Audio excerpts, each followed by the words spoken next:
रुक्मी का वध।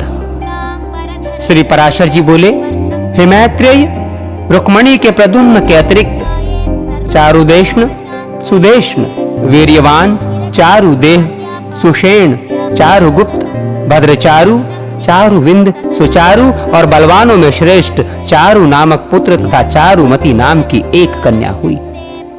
रुक्मणी के अतिरिक्त श्री कृष्णचंद्र के कालिंदी, मित्रविंदा, नग्नजीत की पुत्री सत्या, जाम्बवान की पुत्री कामरूपणी रोहिणी, अतिशीलवती मद्रराज सूता सुशीला भद्रा, सत्राजित की पुत्री सत्यभामा और चारुहासिनी लक्ष्मणा, ये अति सुंदरी 7 स्त्रियां और थीं।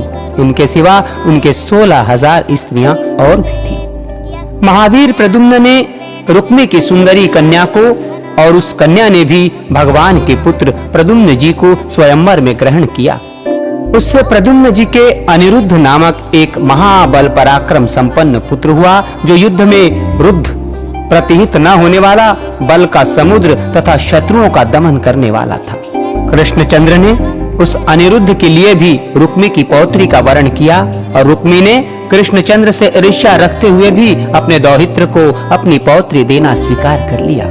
हे द्विज, उसके विवाह में सम्मिलित होने के लिए कृष्णचंद्र के साथ बलभद्र आदि अन्य यादव गण भी रुक्मी की राजधानी भोजकट नामक नगर को गए।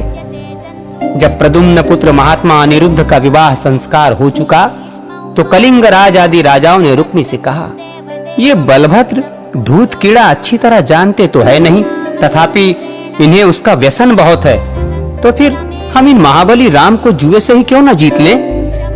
श्री पराशर जी बोले, तब बल के मद से उन्मत्त रुक्मी ने उन राजाओं से कहा, बहुत अच्छा, और सभा में बलराम जी के साथ धूत कीड़ा आरंभ कर दी। रुक्मी ने पहले ही दांव में बलराम जी से 1 सहस्र निष्क जीते तथा दूसरे दांव में 1 सहस्र निष्क और जीत लिए। तब बलभद्र जी ने 10,000 निष्क का एक दांव और लगाया, उसे भी पक्के जुआरी रुक्मी ने ही जीत लिया। हे द्विज, इस पर मूढ़ कलिंग राज दांत दिखाता हुआ जोर से हंसने लगा और मदोन्मत्त रुक्मी ने कहा, दूत कीड़ा से अनभिज्ञ इन बलभद्र जी को मैंने हरा दिया है। ये वृथा ही अक्ष के घमंड से अंधे होकर अक्ष कुशल पुरुषों का अपमान करते थे। इस प्रकार कलिंग राज को दांत दिखाते और रुक्मी को दुर्वाक्य कहते देख हलायुध बलभद्र जी अत्यंत क्रोधित हुए। तब उन्होंने अत्यंत कुपित होकर करोड़ निष्क का दांव लगाया और रुक्मी ने भी उसे ग्रहण कर उसके निमित्त पांसे फेंके।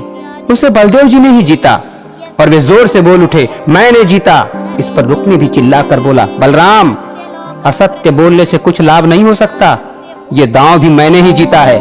आपने इस दांव के विषय में जिक्र अवश्य किया था, किंतु मैंने उसका अनुमोदन तो नहीं किया। इस प्रकार यदि आपने इसे जीता है तो मैंने भी क्यों नहीं जीता? श्री पराशर जी बोले, उसी समय महात्मा बलदेव जी के क्रोध को बढ़ाती हुई आकाशवाणी ने गंभीर स्वर में कहा, इस दांव को धर्मानुसार तो बलराम जी ही जीते हैं।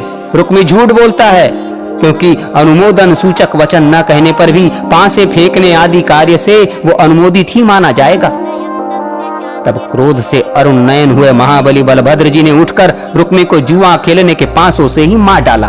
फिर फड़कते हुए कलिंगराज को बलपूर्वक पकड़कर बलराम जी ने उसके दांत, जिन्हें दिखलाता हुआ वो हंसा था, तोड़ दिए।